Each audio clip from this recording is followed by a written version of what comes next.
KBS 1라디오 본격 시사 토크쇼 최영일의 시사본부. 안녕하십니까. 최영일의 시사본부 시작합니다.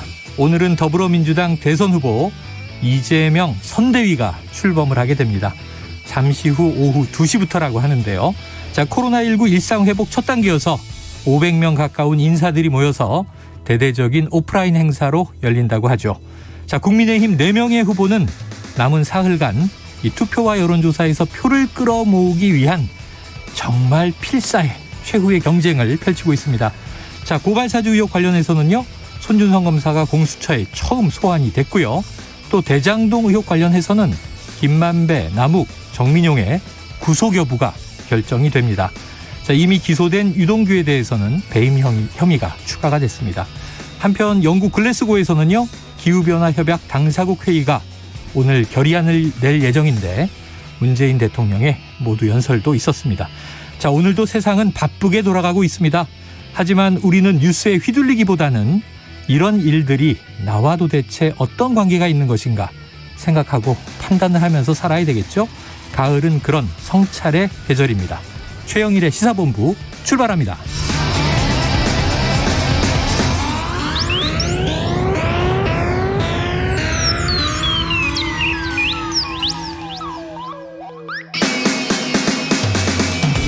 네, 1부에서는요, 오늘의 핵심 뉴스를 한입에 정리해드리는 한입뉴스 코너 기다리고 있고요. 2부 10분 인터뷰에서는 대장동 개발 특혜 의혹 관련해서 김만배, 남욱, 정민용 변호사에게 구속영장 심사 청구가 이루어진 것과 관련해서 대장동 의혹 1타 강사 원희룡 아닙니다.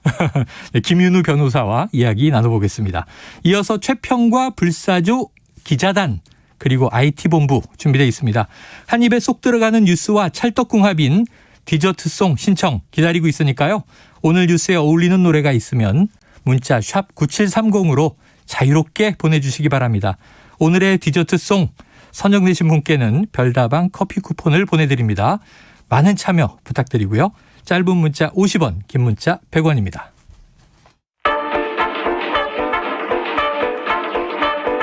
최영일의 시사본부 한입뉴스. 네, 오늘의 핵심 뉴스 한입에 정리해드립니다. 한입뉴스 박정호 오마이뉴스 기자, 오창석 시사평론가 나와 계십니다. 어서 오세요. 안녕하세요. 안녕하십니까? 예, 뭐 할로윈 잘 보내셨죠? 네, 뭐 다른 그냥 방송하면서 네, 조용히 보냈습니다. 두 분 다 젊으셔서 저는 이 두 분은 클럽 갔겠지 이렇게 궁금해하고 있었는데 이태원에서 본 것 같은데 마음은 가 있었는데. 네, 저도 마음은 정말 너무너무 가고 싶었습니다. 진짜. 마음은 네. 그래요. 집이 최고예요. 나이 들면. 주말에는. 자, 드디어 2시면 잠시 후입니다. 뭐 1시간 반여 남았는데, 자, 민주당이 드디어 메머드급 선대위를 출범한다. 또 뭐 이 드림 원팀이다. 굉장히 거창한 얘기들이 나오고 있어요. 네. 자, 몇 면이 어떤지 박 기자님이 한번 이 2시를 예상해 주시죠. 네. 우선 민주당이 공개한 선대위 명단을 보면 위원장이 13명입니다. 네. 뭐 상임선대위원장 송영길 대표가 있고요. 그다음에 공동선대위원장 12명이 있는데 네. 말씀하신 것처럼 몇 면을 보면 각 캠프에 있었던 인사들이 참여를 했어요. 이재명 캠프의 우원식 변재일, 이낙연 캠프의 설훈 홍영표, 정세균 캠프의 김영주 의원, 또 김상희 국회 부의장 모습도 있고 김진표 이상민 의원 이렇게 참여를 합니다. 근데 이 얘기를 들어보면 이게 뭐 1차 인선이고 더 늘어날 수가 있다. 늘어날 수 있다. 추가 인선이 있을 수 있다라는 얘기를 하고 있어요. 예. 그러니까 어떤 깜짝 카드가 오늘도 공개될 수도 있고요. 이따 선대위 출범식을 봐야 될 것 같고요. 그리고 특히 경선 경쟁자였던 이낙연 전 대표와 정세균 전 국무총리의 활약 네. 이것도 좀 기대를 해봐야 되는데 상임 고문을 맡게 됐거든요. 두 사람은. 그렇죠. 그리고 이해찬 전 대표도 상임 고문단에 이름을 올렸습니다. 네. 그리고 뭐 설훈 홍영표 의원. 사실 이 이낙연 캠프에 있을 때 저격수였잖아요. 저격수. 세게 이재명 후보를 공세를 펼쳤던 네. 그런 두 사람과 뭐 박강원 의원, 오영훈 의원 뭐 이런 이낙연 전 캠프에 있었던 이런 인사들이 또 전진 배치가 됐어요. 네. 뭐 이 공동총괄 선대본부장, 공보단 수석 대변인 뭐 이렇게 참여하고 있고 그리고 최인호 의원, 이 이낙연 캠프에서 이 종합상황본부장을 맡았던 최인호 네. 의원이 비서실장으로 합류를 했습니다. 이거 굉장히 탕평책이네요. 그렇습니다. 그래서 이재명 캠프에 있었던 이 박홍근 비서실장과 최인호 비서실장 공동 비서실장 체제로 확정이 네. 됐고요. 네. 그리고 뭐 그동안 중립을 지켜온 의원들도 합류를 했는데 대선 경선 기획단장을 맡았던 강훈식 의원은 정무조정실장, 네. 또 한준호 원내대변인이 수행실장을 맡았습니다. 네. 이런 부분들을 보면 말 그대로 용광로 선대위, 그러니까 하나가 되는 그런 메모드권 선대위가 됐다라는 평가가 나오고 있고, 특히 오늘 이 현장에는 499명까지 모일 수가 있습니다. 네. 그러니까 기자들한테 안내된 얘기를 보니까 이 접종 완료했다는 그 증명 아니면은 PCR 검사에서 48시간 내에 네네. 이 음성이 확인. 나왔다는 그런 걸 좀 보여줘야 된다. 그러니까 우리가 이제 뉴스로만 전해왔던 그 방역 패스 그걸 진짜 시행하는 예. 그런 정치권에서 아마 첫 행사가 되지 않나 생각이 그러네요. 듭니다. 대규모 행사 500명 미만을 꽉 채우는데 장소는 어디예요? 자, 장소는 서울올림픽공원에 옛날에 그 체조 경기장으로 불렸던 네네. K 스포 돔 여기서 네. 열리게 됩니다. 야, 오늘 뭐 가을 날씨 좋은데 나름 이제 성대한 또 이제 민주당의 잔치가 열리는 것 같습니다. 네. 그런데 아직 뭐 1차라고 하니까 네. 보통 이럴 때는 이제 원외 인사들도 영입되고 막 그러잖아요. 자, 오평론가님은 오늘 메머드급 명실상부 이 정도면 괜찮습니까? 저는 일단은 뭐 선거 중에 대선이 가장 큰 전쟁입니다. 아우, 큰 전쟁이라 지금 네. 여기 모이는 사람들 전사들이잖아요. 네. 삼국지 같아요. 그렇기 때문에 사실은 이제 메모드급 용광로 이런 표현들 모든 어떤 표현을 갖다 붙여도 다 들어맞을 법한 네. 가장 큰 표현을 쓸 텐데 이 한 정당이 집권을 할 수 있느냐 없느냐는 굉장히 큰 이제 능력 중에 하나이고 네. 민주당 입장에서는 정권을 또 재창출해야 하는 입장이기 때문에 모든 의원들이 힘을 모을 것은 당연한 것이고요. 네. 상임고문단에 사실은 뭐 김원기 전 국회의장이라든지 이런 분들까지는 보통 이름을 잘 안 올리는데 왜 올렸느냐라고 많은 사람들이 추측하는 결과는 결국은 아마 이해찬 전 대표가 전면에 또 나서서 함께 하지 않을까 그런 생각을 하면서 그 이해찬 전 대표도 상임고문단에 이름을 올렸다 이렇게 추측하신 분들이 많더라고요. 그러니까 원로까지 이름을 올렸다. 네, 그 이름만 올려놓은 것이 아니라 아마 진두지휘하거나 주요한 회의는 또 참석을 하고 주요한 전략 논의도 함께 할 것이다라고 추측을 하는 것이고요. 지금 사실은 이제 이렇게 선대위를 꾸렸지만 사실 이렇게 흔히 말하는 첫 대면식이라고 보면 될 것 같습니다. 왜냐하면 각 캠프별로 흩어져 있었고 이 정도 규모 인원 그러니까 한 30명 이상 정도가 되는 규모로 여러 캠프가 모였던 적이 제가 알기로는 단 한 번도 없었을 겁니다. 이 그전에 단계도 풀리지 않았었고요. 그렇기 때문에 아마 오늘 첫 대면식이라고 보면 될 것 같고 박홍근 실장, 최인호 공동비서실장 체제로 확정됐는데 공교롭게도 최인호 공동비서실장은 PK 출신의 호남 후보였던 이낙연을 도왔었고요.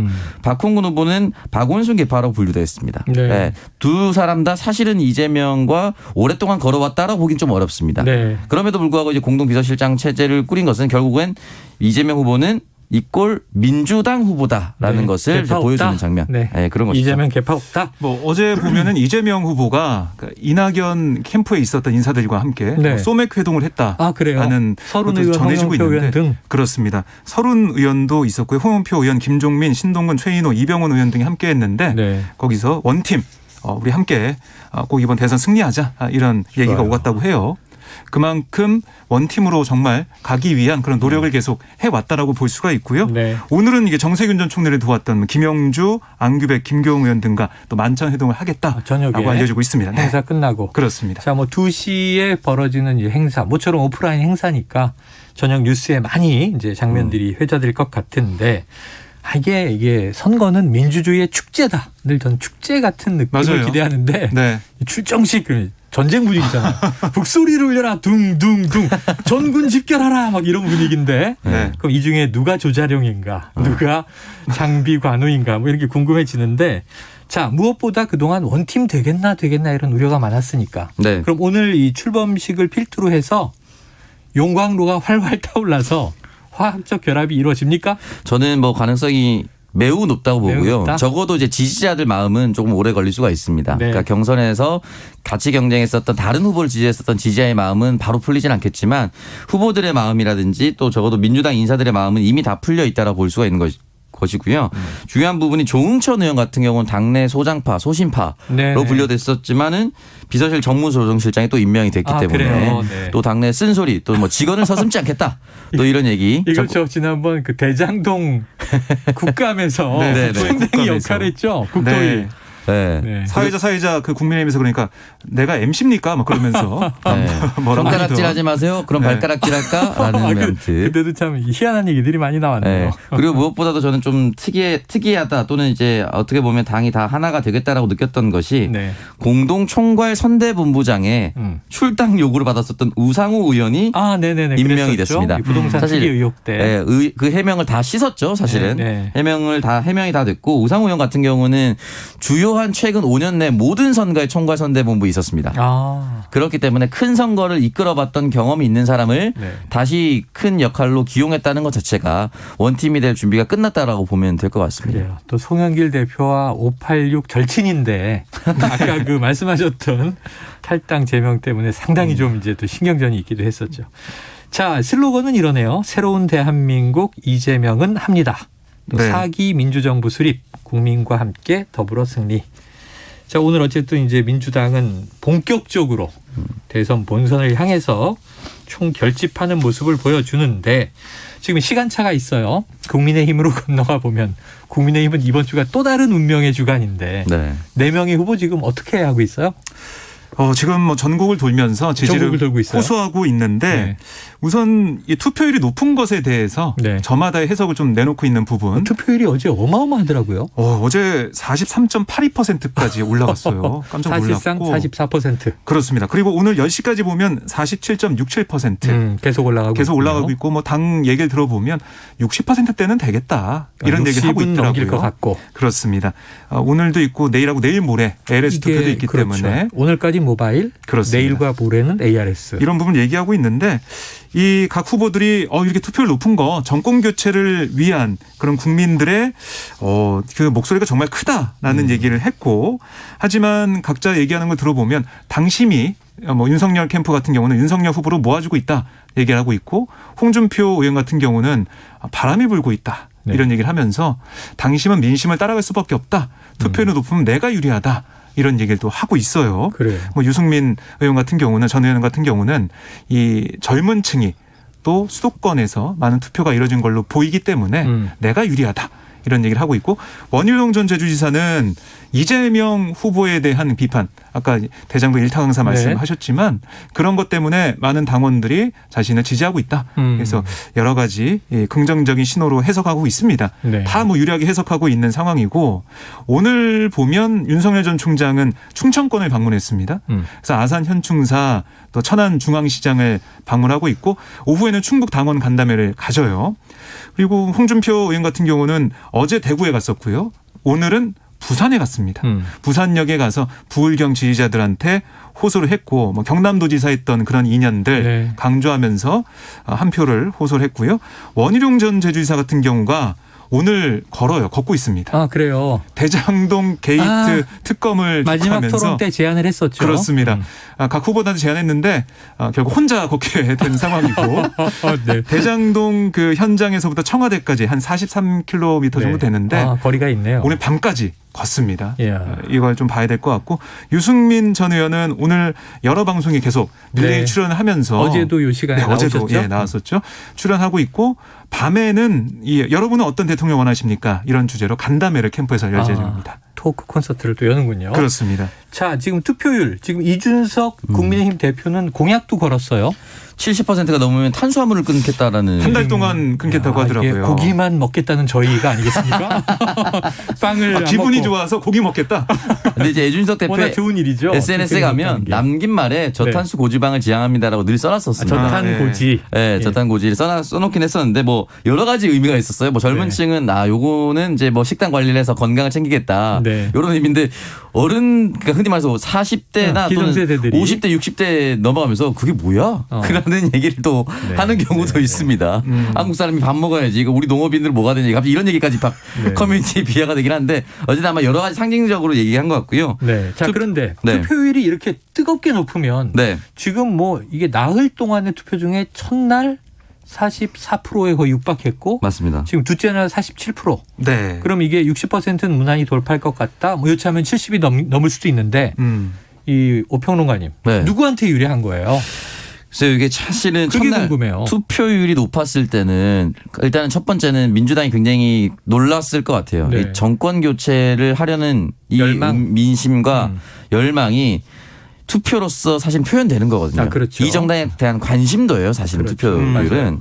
그렇기 때문에 그거에 한번 놀랐을 거고 그리고 아무래도 이게 기다렸다고 바로 올릴 수 있다는 것은 모바일에 익숙한 또는 알림이 떴을 때 바로 접속해서 바로 투표할 수 있는 젊은 층 젊은 상대적으로 층이 움직이고 있다. 투표에 많이 참여했다라고 유추해 볼 수가 있는데 네. 근데 첫날하고 끝나는 것이 아니기 때문에 최종 투표율이 중요한 거지 않습니까? 네. 그러니까 저는 아마 최종 투표율이 높으면 높을수록 조심스럽지만 홍준표 후보한테 좀 더 유리하지 않을까. 왜냐하면 윤석열 후보는 기존의 당협위원장과 기존의 현역 의원들에게 표심을 많이 잡을 수 있는 흔히 말하는 당심을 많이 확보했습니다.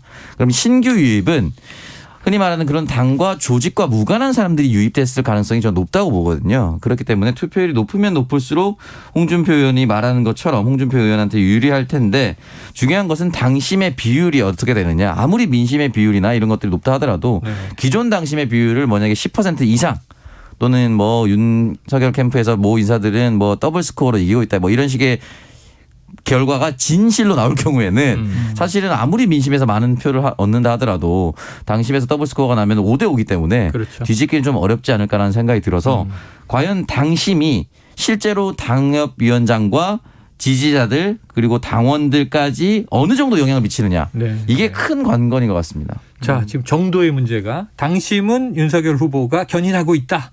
민심은 이제 홍준표 후보가 리드하고 있다. 근데 문제는 어느 정도냐. 네. 이게 이제 정도 차에 따라서 5대5로 합산하면 이제 승패가 결정이 될 텐데. 그래서 그런가요? 홍준표 후보 지금 박근혜 전 대통령 출당한 거 사죄하면서 지금 이거는 TK 네. 민심에 호소하고 있는 거죠? 어제 이제 대구에 가서 자신이 자유한국당 대표 시절에 네. 예, 박근혜 전 대통령 출당 조치한 여기에 대해서 사과를 했어요. 속보가 들어왔습니다. 지금 네. 청취자 김영미님 투표율 현재 50%를 넘었어요. 아. 50%를 넘었다고 높긴 합니다. 높네요. 네. 그래서 이 홍준표 의원이 대구에서 어쨌든 거기 이제 당원들이 대구 경북이 잘 많거든요. 네. 잘못했다라고 고개를 숙이면서 마지막 읍소를 한 그런 모습이에요. 이런 게 어떻게 반영될지 모르겠는데 글쎄요. 근데 이게 이 당심이 조직으로만 다 커버가 되겠느냐, 다 볼 수 있겠느냐, 네. 거기에 좀 회의론을 가지는 목소리가 나오고 있거든요. 그러니까 조직력도 중요하지만 그거보다 당심도 전략적인 판단을 할 거라는 거죠. 이 책임당원이라면 그래도 정치에 관심 있는 사람들인데 네. 윤석열 전 총장이 본선에 갔을 때 과연 이재명 후보를 이길 수 있겠느냐 이런 부분을 좀 볼 것 같아요. 본선 경쟁력을 그렇습니다. 유권자도 고민할 것이다. 네, 그러니까 당원들도. 그동안 가랑비에 옷 젖듯이 나왔던 여러 가지 그런 발언들 네, 네. 주 120시간 발언부터 해가지고 이 일본의 후쿠시마 원전 발언부터 해서 뭐 전두환 옹호 발언 그리고 개사과 발언 전두환 옹호 발언 개사과 발언 최근에는 개가 식용계. 식용견 네, 그 발언까지. 금지 문제도 있었고. 그런 걸 네. 봤을 때 과연 이 대선 행보를 할 때마다 네. 또 어떤 발언이 나올까 불안할 수도 있거든요. 네네. 그러니까 제가 좀 돌이켜 보면 이번에 민주당 경선 과정에서 3차 선거인단 그때 우리가 도깨비라고 얘기하는 네. 이낙연 전 대표가 확 62%. 그런 거 봤을 때 이재명 후보가 28%. 어떻게 이게 아니 가능했겠느냐. 아직도 해석이 안 되고 있어요.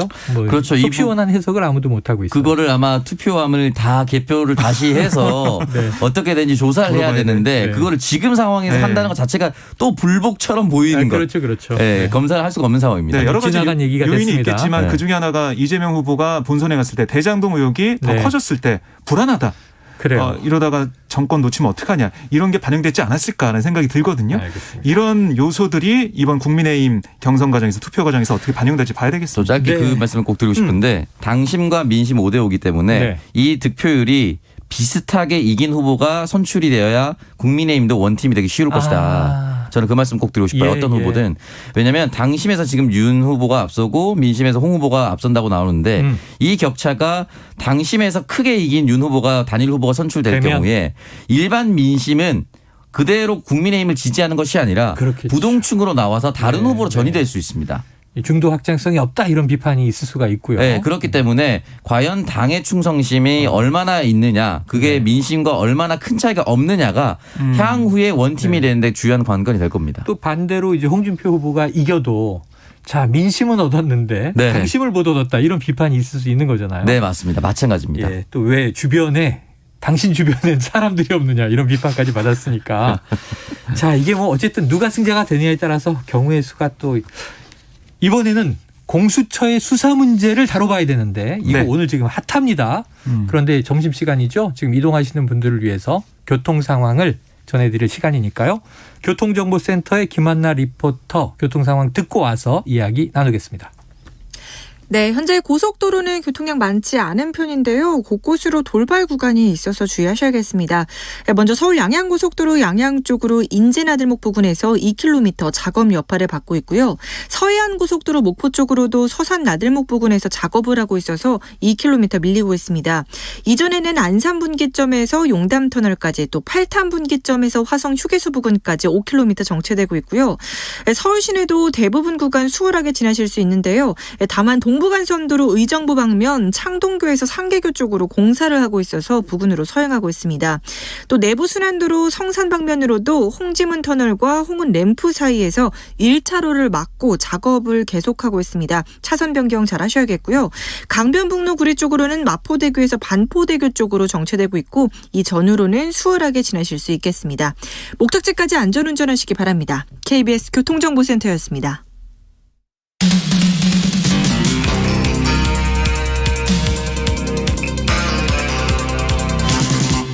최영일의 시사본부. 네, 지난해 4월에 벌어졌다고 이제 1년 지나서야 알려진 일이죠. 손준성 검사, 지금은 이제 대구에 있습니다만 당시에는 대검 수사정보정책관 자리에 있으면서 과연 이 김웅 의원, 당시에는 김웅 입 후보자에게 손준성 보냄, 고발장과 텔레그램 여러 가지 자료들을 보내서 고발을 사주했느냐. 자, 오늘에서야 처음으로 오늘 공수처 소환 처음 나간 거죠? 네, 처음입니다. 지난 9월 10일에 공수처가 손 검사 주거지 등을 압수수색했어요. 네. 그때 뭐 수사를 본격화한 셈인데 약 2달 만에 드디어 뭐 소환 조사를 하게 된 겁니다. 2달 만에. 그리고 이번 사건과 관련한 첫 피의자 소환이기도 해요. 그러니까 그만큼 공수처 수사 아마 뭐 왜 이렇게 느리냐, 왜 이렇게 성과가 안 나냐 이런 생각하시는 분들이 있는데 오늘 소환 조사로 인해서 뭔가 분수령이 될지 좀 봐야 될 것 같습니다. 오늘 기자들이 이제 손 검사의 얘기 좀 들으려고 정부과천청사에서 많이 좀 대기를 했었는데 네. 나타나지 않았습니다. 이 관용차, 공수처 관용차를 타고 이 청사 내 이 차폐 시절로, 그러니까 보이지 않는 시설, 그러니까 밑으로 이제 주차장으로 들어가 버렸어요. 네. 그래서 못 만났는데 아마 오늘 조사를 받으면서 그동안 공수처가 강조해왔던 이런 고발을 사주한 혐의, 이걸 계속 부인하지 않을까 생각이 들고요. 오늘 밤까지 조사가 진행될 것으로 예상이 됩니다. 근데 지난 구속영장 실질심사 당시에 공수처와 이 손 검사 측이 맞섰는데 네. 손 검사 측이 뭐 이긴 셈이잖아요, 사실은. 기각됐으니까. 그렇습니다. 구속영장이 기각이 됐으니까.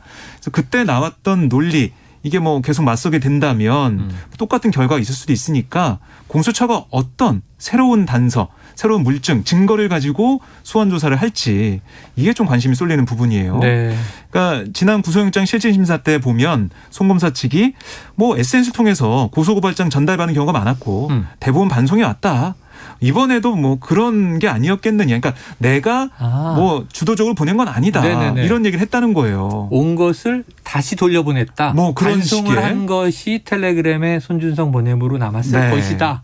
그런 여러 가지 취지 주장을 하면서 난 뭐 상관없는 일이다라고 얘기를 했거든요. 네. 이걸 깰 수 있는 공수처 어떤 카드가 있을지 봐야 될 것 같고 지금 언론에 보도된 걸 보면 이 제보자 조성은 씨가 폭파했다고 했던 김웅 의원과 텔레그램 대화가 네네. 이게 복원됐다고 하거든요. 아, 그래요? 그래서 대화방 파일 정보를 토대로 이 김웅 의원이 보낸 판결문, 고발장 사진, 이걸 최초로 전송한 사람이 손준성 검사다. 네. 이런 얘기가 나오고 있어요. 이걸 좀 입증하고 확인할 수 있는지 오늘 조사의 초점으로 보입니다. IT 기술은 참 무섭군요. 폭파된 방도 복원을 한다.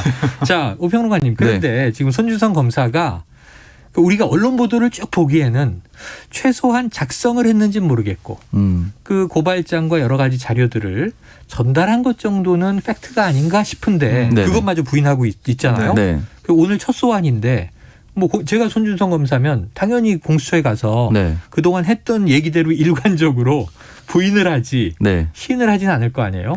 그러니까 질문을 할 때 네. 보통 저는 이제 검찰 조사를 받아본 적은 없는데 아, 없습니까? 왜 있을 것 같죠? 없습니다. 없습니까? 아직까지는. 네. 검찰 조사를 받으러 가면 노트북을 켜놓고 이제 검찰들이 조사를 할 때 질문을 던지고 질문 답변하는 것에 예 아니오만 쓰는 것이 아니라 네네. 내가 이런 질문을 던졌을 때 지금 박정호 기자 두 번째 손가락을 까딱까딱하면서 불안한 모습을 보였다라는 것까지 다 기록한대요. 아 그래요. 아주 디테일하게. 그러니까 이제 비언어적 행동까지도 네. 예의주시한다. 그래서 이것이 진짜 이 대답이 진실인가 아닌가, 진짜 기억이 나지 않는 것인가 아니면 기억이 안 나는 척 하는 것인가까지를 네네. 다 종합을 해본다고 하더라고요.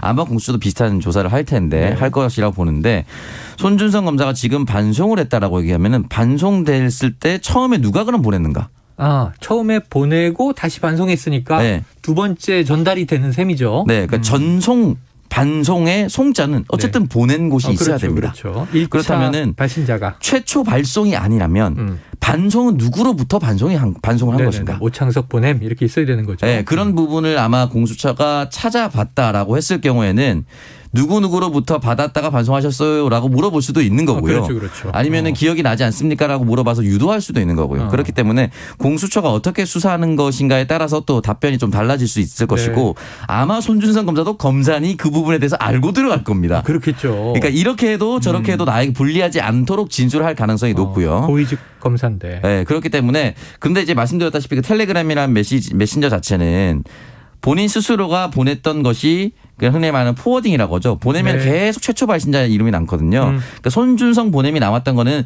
본인이 최초 보낸 게 맞습니다. 네. 그럼 그 작성을 누가 보냈느냐.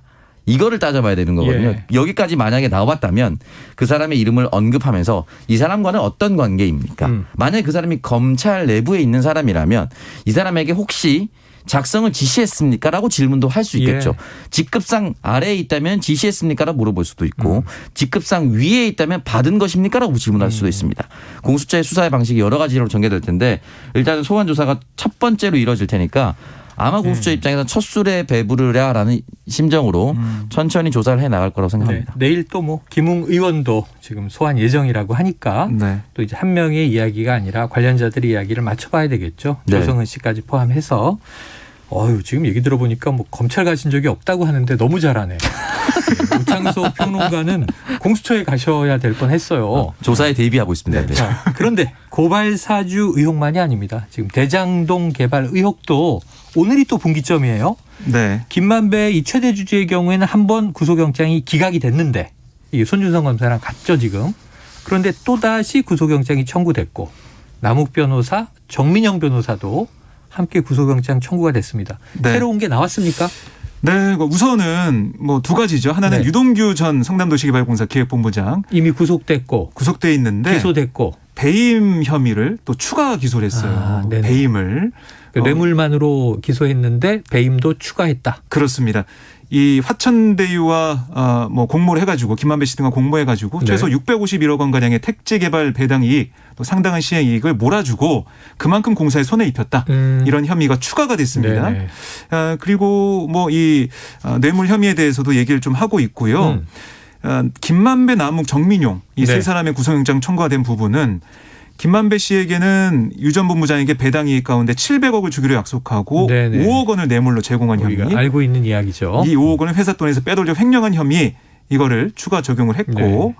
이 김 씨의 1차 구속영장에 포함된 곽상도 의원에 대한 50억 뇌물 공여 혐의 이거는 일단 2차 영장 범죄 사실에서 제외가 됐어요. 아 그래요. 그래서 들어봤더니 검찰은 이건 계속 수사해봐야 된다. 우선은 아직 입증하지 제외해놓고 못했다. 그렇습니다. 근데 이제 퇴직금을 받은 아들은 소환 조사를 했고 그렇습니다. 박상도 의원은 아직 조사를 아직 못한 안 거죠. 했는데 조사를 할 걸로 보이고요. 그래서 탄탄하게 이 법리를 좀 만들어갈 것으로 보이고 네. 아울러 1차 영장에 적시됐던 회사 돈 55억 35억 횡령 혐의도 이번에는 5억으로 축소가 됐어요. 예. 검찰은 나머지 횡령 액수 추가 조사하겠다라고 얘기를 했는데 검찰이 좀 조심스럽게 접근하고 있는 것 같습니다. 네. 이번에도 영장이 기각된다면 네. 검찰로서는 타격이 클 거밖에 안 되거든요. 그리고 정치적으로 이제 야당의 특검 요구는 그렇습니다. 더 거세지겠죠. 네. 구실 수사 논란. 네, 그 남욱 변호사도 배임 혐의가 있고요. 그다음에 정 변호사와 유 전 본부장이 함께 설립한 유언홀딩스의 35억 뇌물로 제공한 혐의 네. 이것도 받고 있고 이 정 변호사는 이 35억을 받은 혐의 예. 이거 좀 얘기가 있고 근데 눈에 띈 게 정영학 회계사가 제외됐습니다. 그래요. 어제 봤을 때는 아마 들어갈 거로 예상했었는데 안 됐어요. 여기에 대해서도 검찰이 수사하고 있다. 근데 정 회계사도 유 전 본부장을 배임으로 기소하면서 공모했다 적시했거든요. 네. 그래서 아마 처벌은 피할 수 없어 보이는데요. 검찰에 좀 앞으로 상황을 좀 봐야겠습니다. 자, 이 대장동 의혹은요. 잠시 후 1시에 일타 강사 김윤우 변호사와 연결을 해서 자세하게 좀 꼼꼼하게 파보도록 하고요. 자, 남은 시간 동안 짧게 이거 꼭 지금 짚어야 되는데 갑자기 네. 저는 처음 들어보는 요소수. 지금 애청자들의 문자가 많습니다. 0092님 애청자입니다. 지금 대선보다 요소수 문제가 심각합니다. 이미 멈춘 화물차가 보이기 시작하는데 조속한 대처가 필요해 보입니다. 나라 경제가 멈출 듯요. 지금 화물차가 멈추면 물류대란 이야기가 그렇습니다. 예고되고 있고 5517님 화물차에 들어가는 요소수가 품귀입니다. 20리터 한 통이 9만 원에서 10만 원 합니다. 아유. 원래 가격은 부가세 포함 11,000원인데요. 최영일의 시사본부에서 체크해 주세요. 11,000원짜리 요소수 한 통이 지금 9만 원, 10만 원 한다는 건 10배 가까이 올랐다는 얘기인데 자, 지금 박 기자님 저는 네. 요소수를 지금 처음 들어봤어요.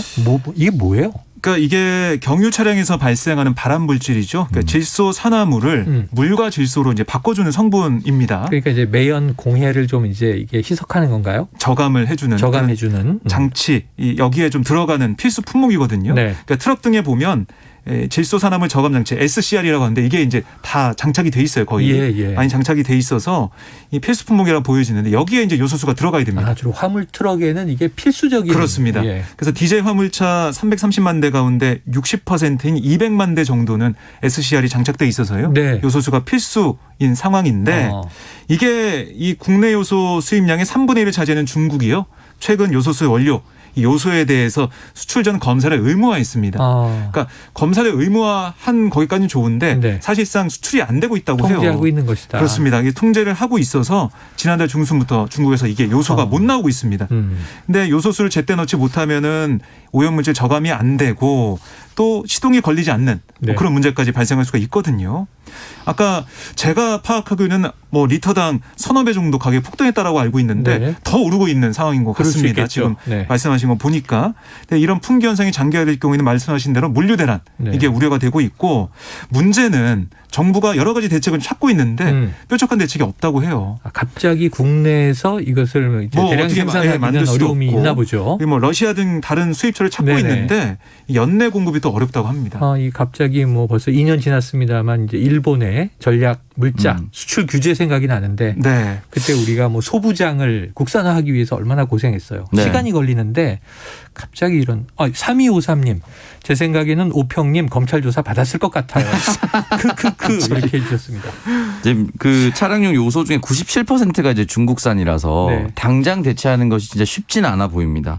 말씀하셨다시피 10리터에 12,000원 정도 사이였는데 지금 개인 간 거래하고 있는 마음이 급한 분들은 개인 간 네. 거래하는 디마켓을 이용하는데 여기에는 10리터에 12만 원까지 내놓은 사람들도 있다고 합니다. 큰일이군요.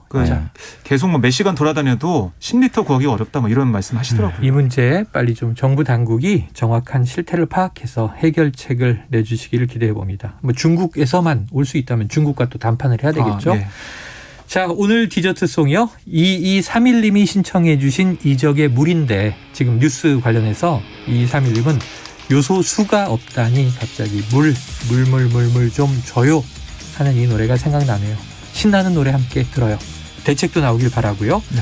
자, 오늘 한입뉴스 박정호 오마이뉴스 기자 그리고 오창석 평론가와 함께했습니다. 고맙습니다. 감사합니다. 고맙습니다. 네, 자 노래 듣고 저는 입으로 돌아옵니다. 숨이 넘어갈 때 노래 부르며 그대가 나타나길 기다렸어요. 땀이 비오도록 눈이 빠진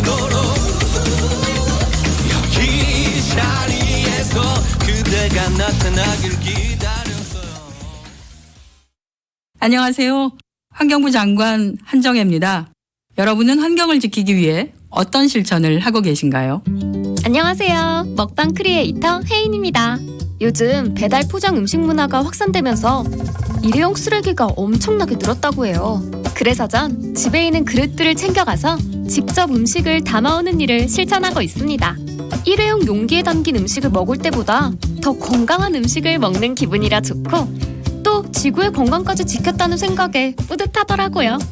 여러분의 작은 관심과 참여로 더 나은 환경을 만들어갑니다. 이 캠페인은 환경부와 함께합니다.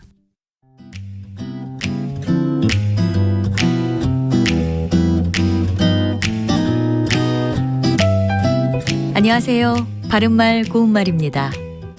우리 고유어 표현 중에 너울가지라는 말이 있습니다. 이는 남과 잘 사귀는 솜씨를 말하는데 부침성이나 포용성 같은 걸 뜻합니다. 보통 너울가지가 있다, 너울가지가 없다 또는 너울가지가 좋다와 같이 쓰이는데요. 예를 들어서 어떨 땐 내 친구의 부침성 있는 너울가지가 부러울 때도 있다 이렇게 말할 수 있습니다. 너울가지라는 말에서 너울은 바다의 크고 사나운 물결을 가리킵니다. 결국 너울가지는 바다의 큰 물결이 너울거리듯이 이 사람 저 사람 가리지 않고 잘 사귀는 솜씨를 뜻하는 말입니다. 그 외에도 너울이라는 말은 예전에 여자들이 나들이를 할 때 얼굴을 가리기 위해서 쓰던 물건을 뜻하기도 합니다. 보통 얇은 검정 기부로 만드는데요. 기비란 건 명주실로 바탕을 조금 거칠게 짠 비단을 말합니다. 이와 관련된 관용구인 너울을 쓰다는 속이나 진짜 내용은 그렇지 않으면서 그럴듯하게 좋은 명색을 내건다는 뜻입니다. 참고로 너울과 비슷한 것으로 쓰개치마와 장옷이 있는데요. 쓰개치마는 예전에 부녀자들이 나들이할 때 머리와 몸 윗부분을 가리어 쓰던 치마를 말하고요. 장옷은 머리에서부터 길게 내려 쓰던 옷입니다. 본래는 여성들의 겉옷으로 입다가 양반집 부녀자들의 나들이 옷으로 변했고 일부 지방에서는 새색시의 결혼식 예복으로 이용하기도 했다고 합니다. 바른말 고운말 아나운서 변희영이었습니다.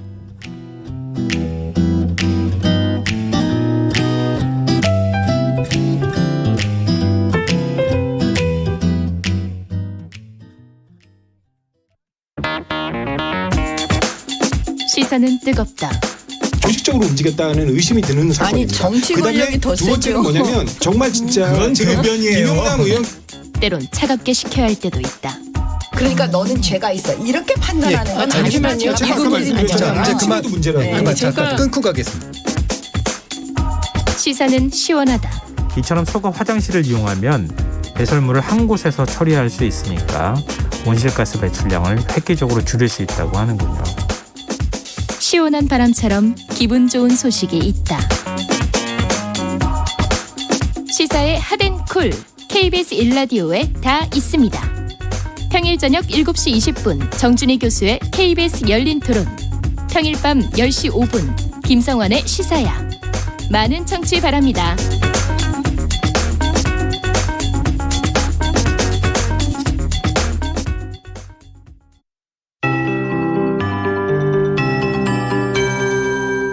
KBS 58분 날씨. 전국적으로 구름이 다소 드려져 있는데 대부분 하늘 높은 구름으로 비와 무관합니다. 하지만 강원 영동 지방의 경우 상황이 좀 다릅니다. 비가 내리고 있는데요. 고성과 양양 지역을 중심으로 비가 내리고 있고 이렇게 강원 영동 중북부 지역은 오늘 오후 늦게까지는 비가 더 내릴 것으로 예상되고 강원도 남부 동해안 지방도 오늘 오후 한때 0.1mm 미만의 빗방울이 떨어지겠습니다. 전 시간까지 비 소식이 전해졌던 울릉도 독도 지역은 지금은 잠시 멈췄는데요. 밤이 되면 다시 비가 내리기 시작해 5에서 20mm 정도 비가 내릴 전망입니다. 그 밖의 지역들은 고기압 가장자리에서 가끔 구름이 많이 끼는 날씨 예상됩니다. 낮의 기온이 다소 오르곤 있지만 어제보다는 조금 낮습니다. 오늘 낮 최고 기온도 어제보다 1도에서 4도가량 낮은 기온이 되겠고 인천 15도, 세종 16도, 서울, 대전, 강릉, 광주, 독도 17도, 대구, 제주 19, 부산은 20도 정도 내다보고 있습니다. 그리고 오는 일요일과 월요일 전국적인 비 예보가 있는데 이 비가 그치고 나면 다음 주 초반에는 한 차례 추위가 찾아올 것으로 보입니다. 한편 지금 동해 중부 해상과 동해 남부 북쪽 해상을 중심으로 풍랑특보가 내려져 있고요. 오늘과 내일 동해안 지방은 너울이 강한 곳도 있겠습니다. 지금 서울 기온은 15도입니다. 윤지수입니다.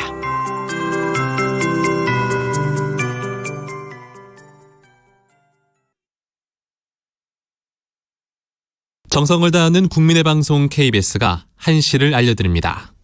AM 711kHz, FM 97.3MHz, KBS 1라디오입니다. HLKA.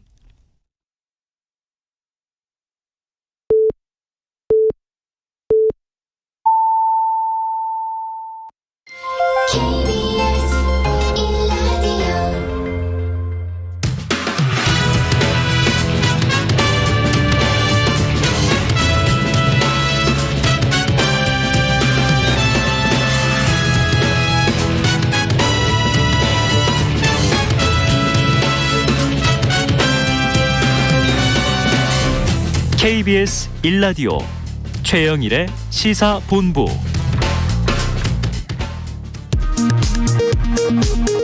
이 시각 라디오 정보센터 뉴스입니다.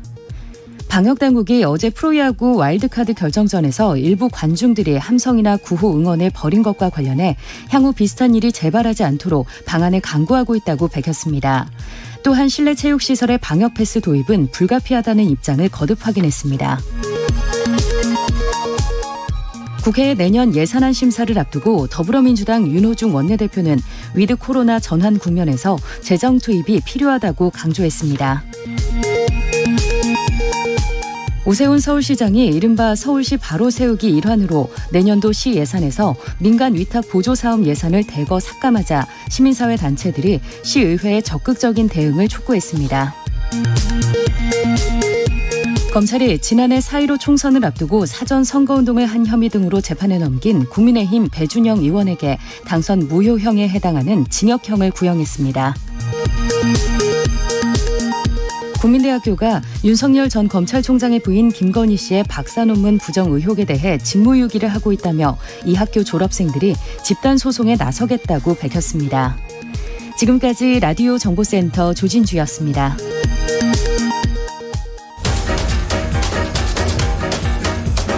최영일의 시사본부 10분 인터뷰. 네, 10분 인터뷰입니다. 오늘의 핫 이슈를 10분 정리해보는 10분 인터뷰. 자, 검찰이 대장동 의혹 핵심 인물 3사람에 대해서 무더기로 영장을 청구했습니다. 이미 구속 기소된 유동규 전 본부장도 배임 혐의를 추가 기소도 했는데요. 자, 수사 시작 한 달 만에 이루어진 검찰의 승부수. 오늘은 이분과 함께 분석을 해보겠습니다. 대장동 의혹 1타 강사 김윤우 변호사 모셨습니다. 어서 오세요. 네, 안녕하십니까. 약정입니다. 네, 이게 직접 나와주셨는데 다 대장동 1타 강사 그러면 원희룡 후보인지 알아서 요즘 조금 억울하지 않으세요? 아니요. 그 가짜답만 알려주시는 분이라 별로 억울하지 않습니다. 가짜답이다. 네. 내가 진짜다 지금 이렇게 선언을 하신 거예요. 네. 자, 요즘에 뭐 1타 강사, 특히 대장동 의혹 1타 강사 엄청 바쁘신데 명쾌한 정리를 부탁드리고, 자, 먼저 유동규 전 본부장 이야기부터 여쭤볼게요. 자, 검찰이 배임 혐의를 추가로 기소했다. 그런데 이제 배임 액수까지 점점 구체화하고 있는 게 좀 눈에 띄는데 이건 일리가 있습니까? 일단은 처음에 수천억대라고 하다가 이제 맞아요. 2,200억 뭐 배당금이 추가됐으니까 1,100억 그 반인 1,100억을 배임 액수라고 했다가 이번에는 땅값을 1,500만 원으로 했어야 되는데 1,400만 원으로 했다라고 해서 13만 평이 이제 전체 사업 부지는 27만 평이지만 네. 그중에 반은 공공이 가져가는 거기 때문에 13만 평 정도가 이제 판매 가능한 부지거든요. 네. 그럼 거기서 100만 원씩 더 받을 수 있었다 해서 1,300억 중에 반은 공사 건데 못 받은 거 아니냐. 지금 이렇게 특정을 한 거예요. 그렇게 계산이 된 거군요. 네네. 651억 원이 특정된 거예요? 네네. 651억으로 특정을 했습니다. 근데 네. 했는데 최소 금액이 그렇다. 네, 그거 하고 이제 주택 건설 사업도 뭐 공사가 할 수 있었는데 못했으니까 그것도 손해 아니냐 이래서 플러스 알파 네. 이렇게 지금 얘기를 하고 있습니다. 근데 이제 좀 계산 방법이 이게 맞는지는 좀 지켜보셔야 될 것 같습니다. 왜냐하면 네. 우리가 이 근거는 2015년 3월 기준으로 해서 미래 땅값이 네. 판매 가능한 땅값이 1,500은 맞다. 1,400은 틀렸다. 이런 전제거든요. 아, 네네. 그런데 미래 땅값이란 걸 예측할 때 우리가 종합주가지수 전문가들이 예측할 때도 뭐 예를 들어서 2,300에서 2,400이다 이런 식으로 예측을 하지 2,300 뭐 77.8 이런 식으로 예측을 안 하지 않습니까? 아니 지금 평당 땅값을요. 예. 이사 가려고 알아볼 때도 뭐 네. 평당 1,400이다 평당 1,500이다. 매주 달라지잖아요. 그렇죠. 이걸 그래서 어떻게 특정합니까? 그렇죠. 이제 판매 가능 시점에 토지 가격을 그거를 점으로 1,500은 맞고 1,400은 틀렸다는 가정이거든요. 근데 처음에 사업계획서를 보시면은 그 산업은행 같은 경우는 판매 가능한 토지 가격을 1,300으로 예상을 했고요. 네. 메리츠는 1,600으로 예상을 다 했고 다르군요. 하나은행은 1,500으로 네. 1,400으로 예상을 다 했는데 다르네요. 실제로는 1,500이 맞다라는 게 이제 검찰 얘기거든요. 네네. 예, 검찰이 예. 정한 정답은 1,500이다. 네네. 근데 과연 그것이 이 어떤 범위로 예측을 하는 것이지 딱 어떤 가격 맞고 어떤 가격은 틀리느냐 이 부분에 대해서 검찰이 합리적 의심을 배제할 만큼 입증이 가능한 것인가 조금 의문이 드는 액수입니다. 여전히. 계산법도 조금 의문은 남는다 이렇게 이제 지적을 해주셨어요. 이건 이제 검찰이 지금 이제 배임 액수를 특정했기 때문에 한번 3법을 들어본 것이고요. 자, 이런 좀 육하 원칙과 관련된 특히 숫자와 관련된 팩트들은 검찰이 좀 명확하게 근거 제시를 해주면 좋을 것 같습니다. 자, 검찰이 또 화천대유 대주주 김만배 씨 두 번째 구속영장을 청구를 했습니다. 첫 번째는 기각된 걸 우리가 알고 있고 이때 검찰의 수사에 차질이 생길 것이다 이런 얘기를 했고 곧 영장을 재청구할 것이다 이런 관측도 있었는데 2주 이상 걸렸어요. 그러면은 변호사님 법조인이시니까 이번에 구속영장 발부 가능성 어떻게 보십니까? 일단은 검찰이 여전히 배임을 꼭 넣어야 한다는 어떤 강박관념이 있는 것 같아요. 네네. 그래서 배임이 굉장히 구성하기 지금 어려운 상황인데 계속 설익은 혐의를 넣다 보니까 물론 이제 공모지침서가 작성되게 된 그 속사정을 파악한 것은 좋습니다만 여전히 배임이란 거는 혐의가 그렇게 구성하기가 쉽지는 않은 것 같고요. 뇌물이나 입찰방해, 그러니까 서로 짜고 입찰을 했다라든가 뇌물을 받았다던가 이런 쉬운 혐의를 놔두고 왜 꼭 뇌물에 이렇게 배임에 매몰돼서 어떤 강박관념이 있는 것처럼 하고 있는지 잘 모르겠는데 물론 혐의가 이제 전반적으로 재구성됐습니다. 그러면서 혐의 내용이 주로 진술에 의존하고 있거든요. 그러다 보니까 2주 이상 걸려가지고 구속영장 청구를 했는데 이번에도 아까 말씀드린 것처럼 법원 판단 쉽지 않습니다. 배임도 그렇고요. 그 과연 특혜라는 항목 중에서 몇 가지는 이제 입찰방해 혐의를 인정하기에 좋은 특혜들인데 그 초과이익 환수 조항을 안 넣었다라는 것은 거기에 따라서 원래 공모지침서 16조 5항에 있었던 그 손실 부담에 관해서 연대 보증이라던가 뭐 판매가 안 된 거 그 토지를 매입 확약을 성남시에서 해준다던가 이런 손실 부담 약정을 다 뺐지 않습니까? 그런 그 대가 관계를 봤을 때 이게 꼭 배임이 되느냐는 또 따져봐야 되는 문제여서 그게 또 특혜가 되는지도 좀 쉽지가 않거든요, 판단이. 그리고 뇌물과 같은 경우에도 처음에 수표로 줬다고 했다가 다음에 현금으로 줬다가 이번에 또 수표로 줬다고 했는데요. 다시 원래로 돌아왔군요. 네. 근데 그 4억은 수표로 줬다. 네네. 그것이 유동규를 거쳐서 남욱에게 간 것이기에 나왔다면서요. 간 것이기 때문에 그것은 유동규가 받은 뇌물이다 이런 구성인데 사실 좀 그 부분에 있어서 또 좀 더 보강이 돼야 되지 않나 싶은 것은 옛날에 전두환 대통령이 국제그룹이 상납을 수표로 해서 미운털이 바뀌었다는 거 아닙니까? 그래서 날려버렸다는 이야기가 있었죠. 그런데 뇌물을 4억씩이나 수표로 주는 것이 상식적이냐. 과연 지금 관련된 조사가 면밀하게 이루어진 거냐. 거기에 대해서 지금 또 2번씩이나 왔다 갔다 하기도 하고요. 그래서 많은 좀 의심이 듭니다. 잘하고 있는 것인지. 이건 재판부가 물어보겠네요. 자, 4억을 수표로 받았는데 그 4억을 왜 또 남욱 변호사가 준 쪽이잖아요, 결국은. 그렇습니다. 왜 돌려줘서 맡겨놨느냐 이런 거 어떻게 답이 나올까요? 그렇죠. 그 관계들이 또 정확한 건지. 지금 이제 김 변호사님께서는 조금 이제 그 다툼이 있을 것이다. 법리적 다툼이 있을 것이다라고 얘기를 해주고 계시. 입증이 안 됐단 말이에요. 자, 그랬는데 그 외에도 뇌물이 곽상도 의원의 아들에게 준 퇴직금 50만 원. 이거 뇌물이다. 이렇게 적었었는데 이번에는 빠졌다 그래요. 왜 빠졌습니까?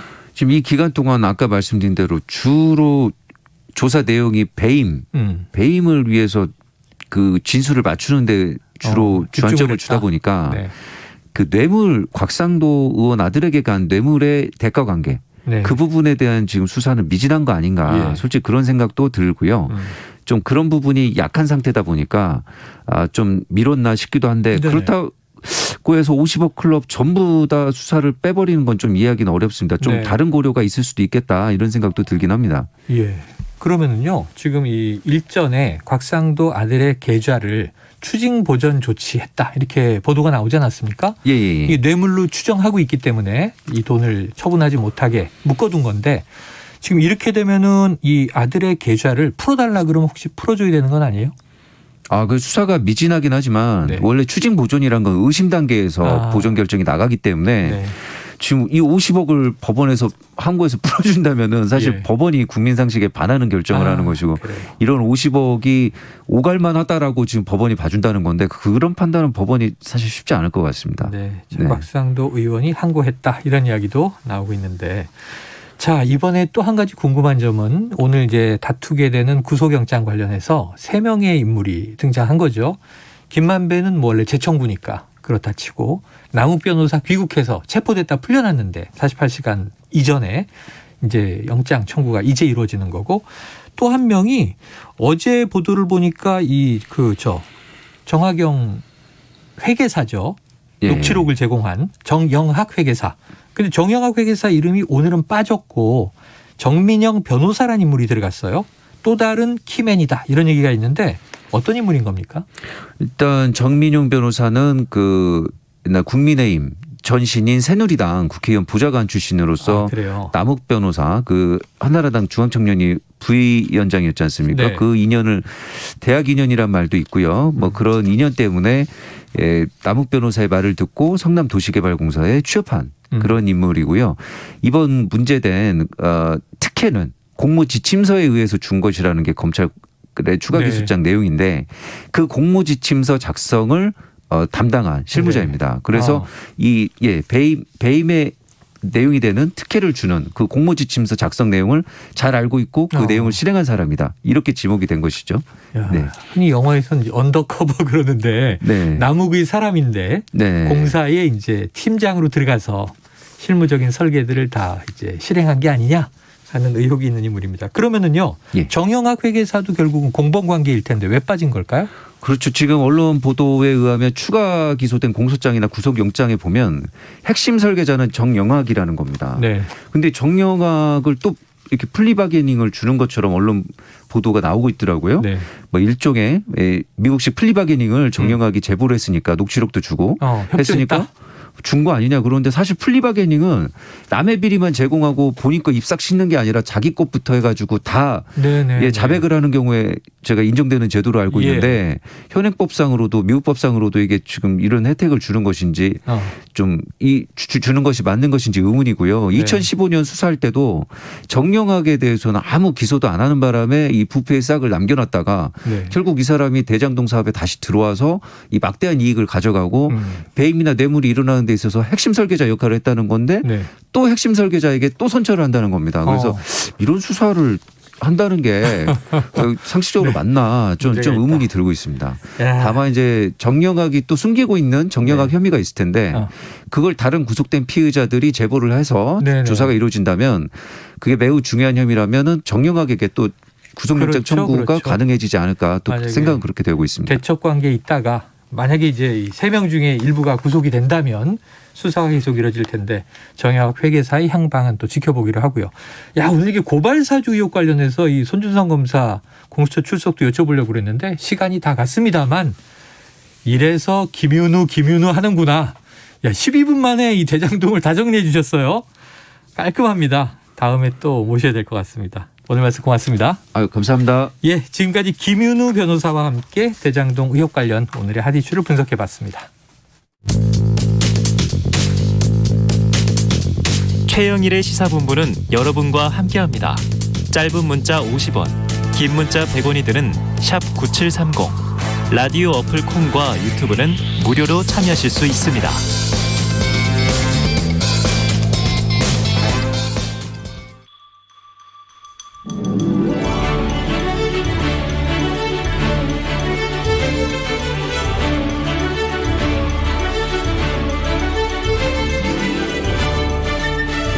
네. 자, 매주 화요일에는요, 여야 정당 출입 기자들을 모시고 정치권 취재, 특히 뒷이야기를 조목조목 듣는 최평과 불사조 기자단이 있습니다. 자, 여야 출입하는 불사조 기자들 나와 계신데요. 야당 출입하는 경향신문의 박순봉 기자, 여당 출입하는 세계일보의 최영찬 기자 두 분 나와 계십니다. 어서 오세요. 안녕하세요. 안녕하세요. 네, 불사조 맞죠? 네. 죽지 않습니다. 회의 인정하시는. 자, 지금 여야 모두 그냥 이번 주가 핫한 상황입니다. 두 분께 여쭤볼 게 참 많은데요.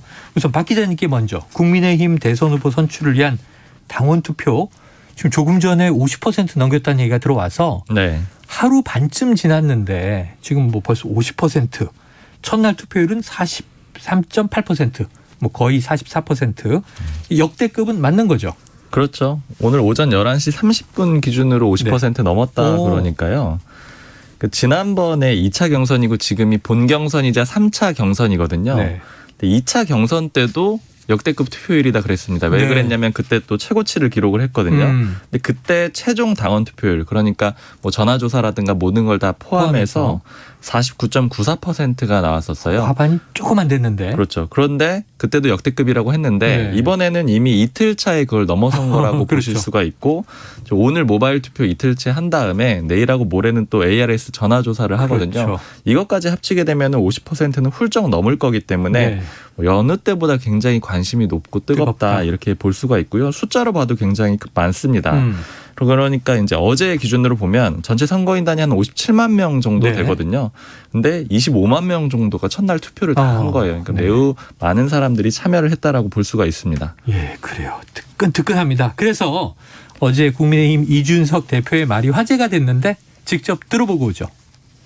이번 본경선에서는 60%를 넘어 70%에 달하는 투표율이 나왔으면 좋겠습니다. 당원 동지 여러분 모두 오늘 핸드폰을 열어 모바일 투표 링크를 확인해 주십시오. 그리고 투표에 참여해 주십시오. 지금 저희 모바일 투표 시작했는데 서버 터졌다고 합니다. 어제 서버 터졌다 이야기야.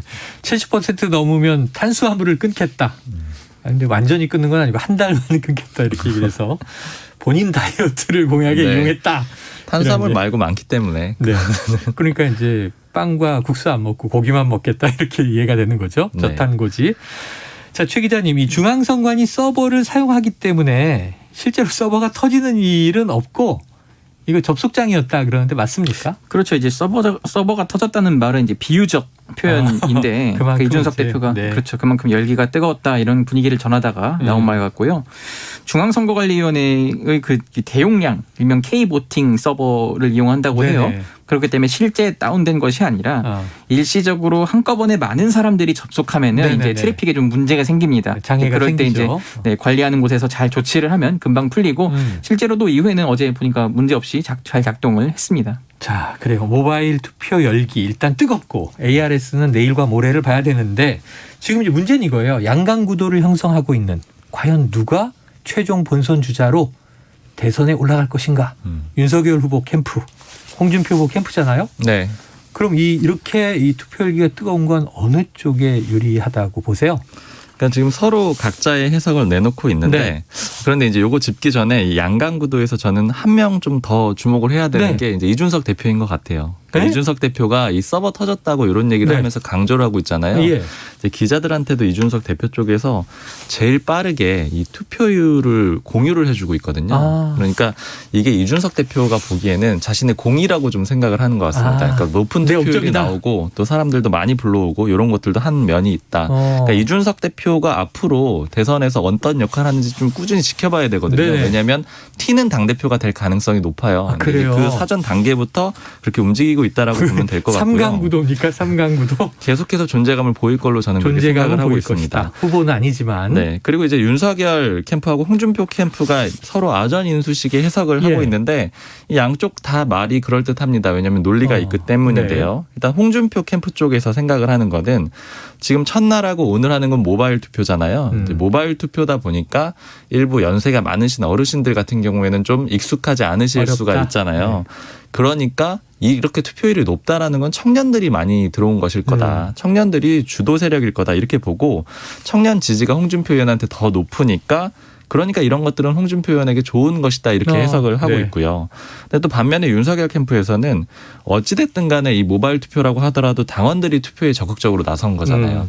당원들이 많이 온 거니까 당원 지지세가 높은 윤석열 전 총장에게 유리한 지표다 이렇게 해석을 하고 있습니다.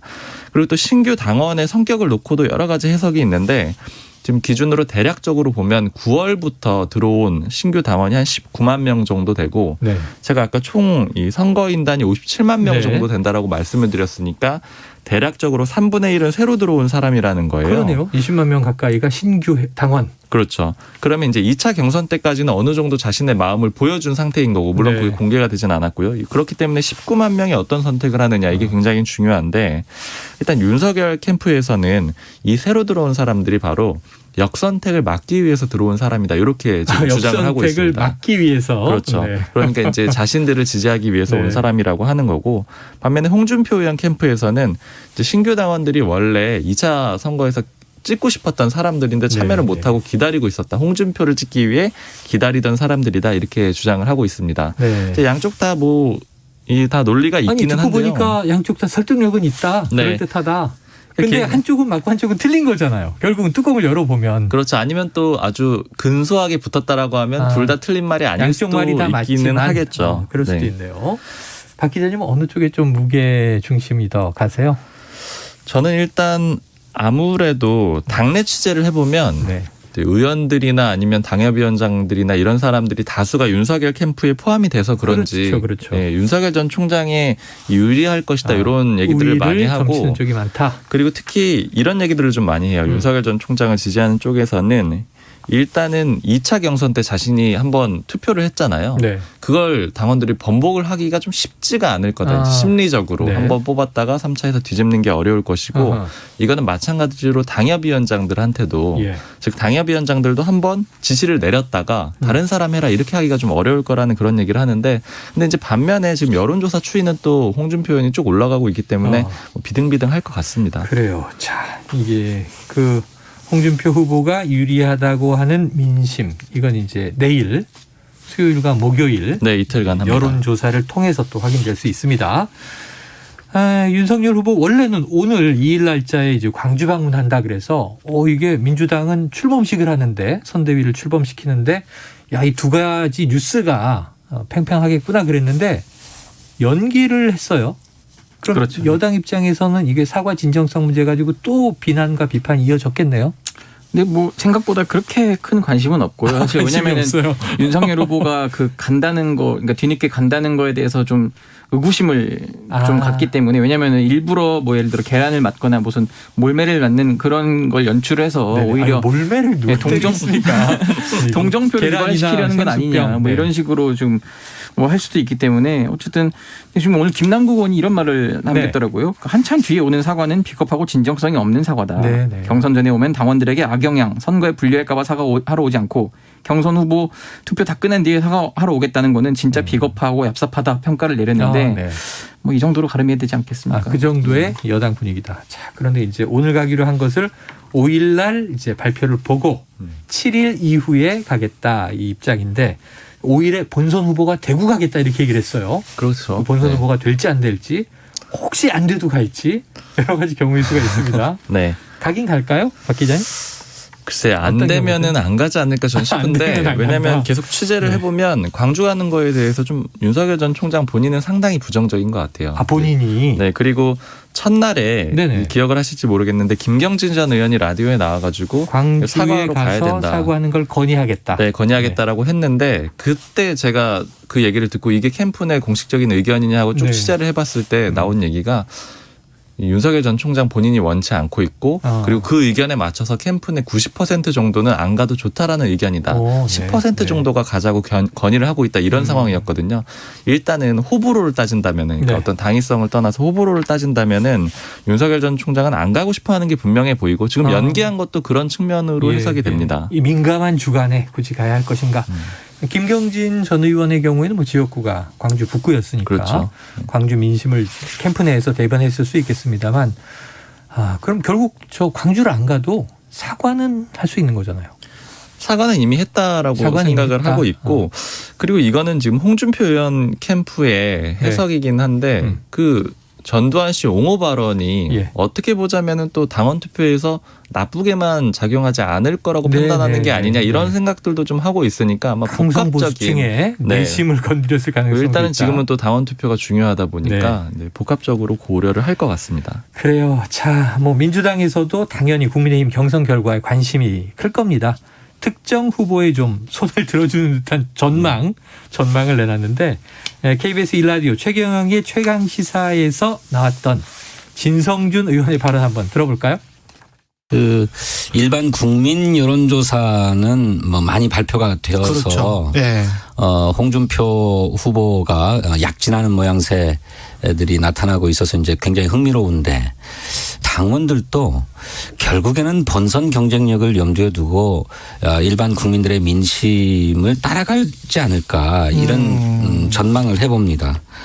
이제 그렇게 보면 홍준표 후보의 약진이 당심에도 영향을 주어서 정말로 예측 불허의 싸움 어쩌면 이변이 나타날 수도 있지 않겠는가 저는 그렇게 생각합니다. 네, 일전에 김종인 전 비대위원장이 내년 차기 대선은 이재명 대 윤석열이 될 것이다.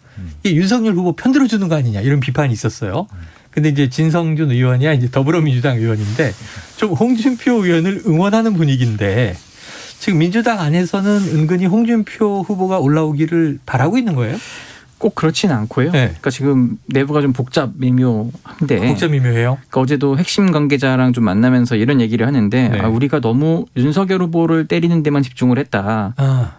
좀 뭐 그렇게 하더라도 결국 본선에서는 윤 후보가 올라올 것으로 좀 봤는데 지금 홍준표 후보의 기세가 너무 무섭다.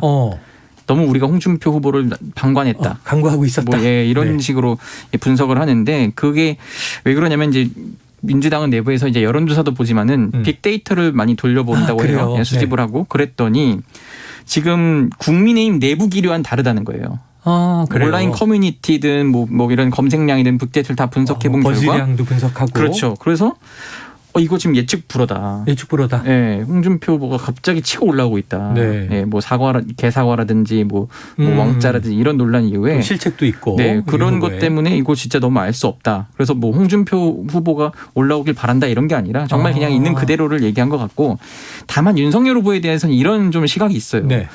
이분이 평생 검사하다가 검찰총장을 마치고 던지면서 이제 정치권에 뛰어들어서 바로 대선 후보가 된다는 건데.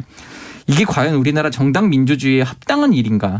이런 좀 의문을 제기하는 분들이 많아요. 이례적인 일이죠. 그렇죠. 그러니까 판이 결국 이렇게 되다 보니까 뭐 홍준표 후보는 5선에 도지사까지 하면서 선출직을 두루 경험한 사람이잖아요. 대선 후보도 2번 했습니다. 그렇기 때문에 이제 어쨌든 뭐 민주당은 민주당이 이기기 위한 싸움을 해야 되지만 그 맞상대로 아니 어떻게 정치를 한 번도 안 해본 사람이 상대로 나올 수가 있냐? 약간 이런 시각이 있어요. 이렇기 때문에 좀 지금 상당히 내부적으로 좀 복잡 미묘하다. 이렇게 좀 결론을 내리겠습니다. 복잡 미묘하다. 홍준표 후보를 강구하고 있었다. 자, 이런 거예요. 어떻게 될 것인가 이게 참 궁금하긴 합니다. 지금 민주당의 분석을 보면 빅데이터까지 보면 조금 저 국민의힘 내부 분위기와는 다른 분석 결과가 나온다 이런 얘기인데. 자, 지금 이준석 대표가 대선 후보 선출을 앞두고 매우 빠르게 당무를 처리하고 있다. 이런 얘기가 흘러나오는데 이게 좀 이유가 있지 않겠습니까? 네, 그러니까 좀 몇 가지를 인상적으로 봤는데 일단 첫 번째는 이준석 대표가 되면서 내세웠던 게 이제 공직 후보자들 시험 치겠다 이렇게 예고를 했었잖아요. 그리고 이게 사실은 당내 반발도 꽤 있었는데 그랬죠. 어느 정도는 통과를 시켜놔서 이제 준비가 돼 있는 상황인데 이걸 언제 마무리를 하냐? 바로 내일 합니다. 내일 상임 전국위원회에 상정을 해가지고 처리를 할 예정이에요.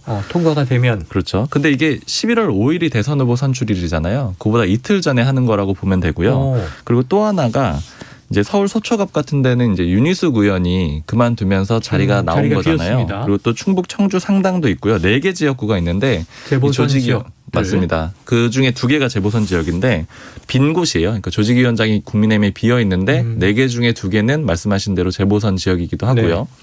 근데 여기를 지난달 27일에 공모를 받아가지고 면접을 보는데 면접은 언제 보느냐? 바로 또 모레 봅니다. 4일에 봅니다. 대선 후보 선출하기 전날, 전전날 이런 것들을 싹 다 처리한다라고 볼 수가 있는데 이번 주에 다 하네요. 그렇죠. 결국 이제 대선 후보가 선출이 되면은 자연스럽게 당무가 뭐 당원에도 그렇게 되어 있고요. 네.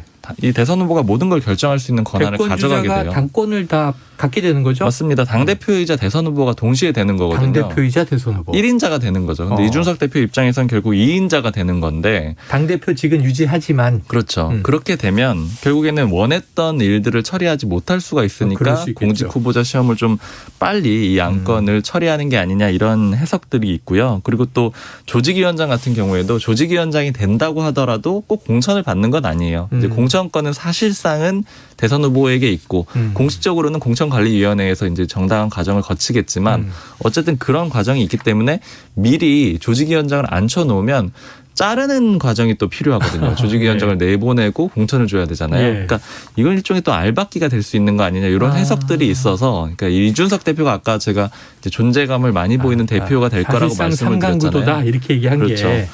계속해서 아마 이런 식의 어떤 존재감을 보여준 역할을 할 거고 이건 또 이제 2030 세대에 대해서 자신이 일종의 아이콘이라고 생각을 하고 또 그런 그런 점도 좀 있기 때문에 아마 그런 점을 계속 강조하면서 지금 내년 대선 이번 주 금요일이 돼서 야당의 이제 본선 주자가 나오면 이재명 대 홍준표냐, 이재명 대 윤석열이냐 이것만 우리는 고민하고 있었는데 사실 이번 금요일에 누군가 대권 주자가 되면 당권까지 다 가지면서 사실 이준석 대표는 뒷방으로 물러나는 거 아닌가 그랬는데 이준석 대표는 이제 그러지 않겠다라는 의지가 좀 보이는 것 같네요. 네, 좀 불편한 동거가 있을 것 같아요. 왜냐하면 대선 후보 캠프 어디라고 말씀은 안 드리겠는데 이런 움직임에 대해서 다 알고 있는데 그러나 우리가 내색은 안 한다. 왜냐하면 대선에 이준석이 또 필요하기 때문이다. 이런 식으로 얘기를 하고 있기 때문에 서로 불편하게 이걸 알면서 갈 것 같아요. 이준석 대표를 중심에 놓고 생각해보니까 참 이게 묘하네요. 왜냐하면 당대표 되기 전에는 유튜브에서 유승민 후보가 대통령이 돼야 된다라고 얘기했던 게 무리가 있었고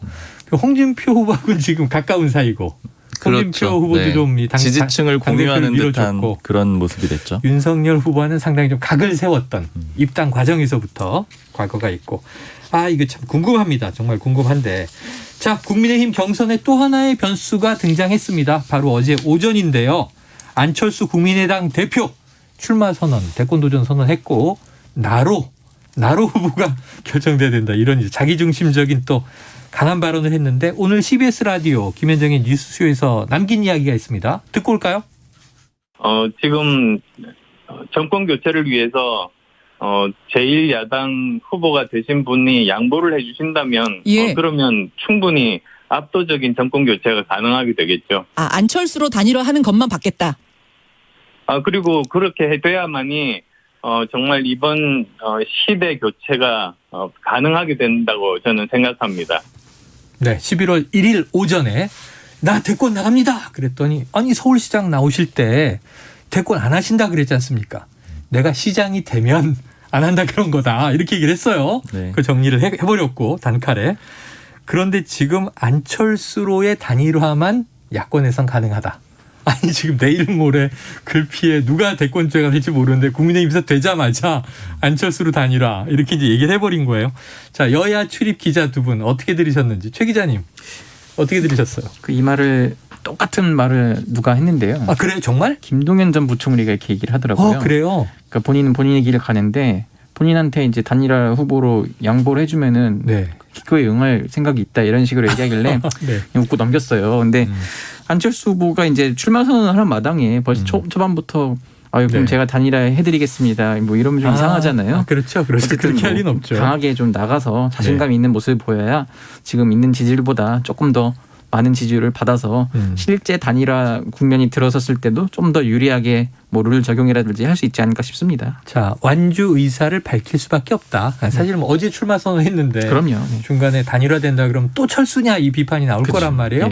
자 박 기자님 단일화에서 철수할 가능성이 있나요? 완주할까요? 혹시? 저는 결국에는 단일화 쪽에 좀 무게를 두고 있습니다. 단일화를 많이 염두에 두고 있을 거라고 생각을 하고요. 유승민 후보가 어제 모든 걸 다 양보하더라도 무조건 단일화 해야 된다 그랬어요. 네. 근데 모든 걸 다 양보하면 본인이 그만둬야 되는 건데. 그렇죠. 국민의힘 주자가. 그렇게까지는 생각을 안 할 거고요. 현실적으로 따져보면 국민의당은 미니 정당이잖아요. 그렇죠. 의원 수가 3명입니다. 현실적으로 대선 출마는 대선 준비하는 작업이 좀 어렵다고 봐야 돼요. 조직이 거의 없기 때문에 그렇다면은 합당하는 효과라든가 아니면 뭐 연대하는 그런 수준으로 해서 움직여야 되는데 이게 현실적으로 가능하지 않죠. 지금 지지율이 10% 정도잖아요. 안철수 대표가요. 근데 예전에 서울시장 보궐선거 때 보면 딱 그림이 나올 수가 있는데 그때 초반에는 안철수 대표가 오히려 지지율이 국민의힘 주자들보다 더 높았어요. 그랬던 때가 그럼에도 있죠. 불구하고 결국에는 따라잡혀가지고 역전을 당했고 그리고 후보도 국민의힘 후보가 선출이 됐잖아요. 근데 이런 과정이 될 거라고 보고 다만 근데 왜 그러면 이렇게 강하게 나오느냐. 결국에 이제 몸값을 좀 높이겠다 이런 네네. 쪽으로 해석이 많이 됩니다. 이게 왜냐하면 지금 어찌됐든 간에 야권에서는 이 국민의당이 계속 해나가기가 좀 쉽진 않은 상황이에요. 네. 그럼 국민의힘이랑 합당을 하거나 좀 미뤄지긴 했지만 아니면 연대를 해야 되는데 그때 지금 안철수 대표가 굉장히 적기를 잡은 거라고 생각을 해요. 안철수 대표가 지지율이 높진 않지만 이 지지율이 없으면 필패할 거라는 게 야권의 인식이거든요. 네. 그러니까 반드시 필요한 존재가 된 거죠. 어제 유승민 후보가 딱 네. 그 얘기를 한 게 지금 안철수 대표의 지지율은 뭐 여론조사마다 다 다르니까요.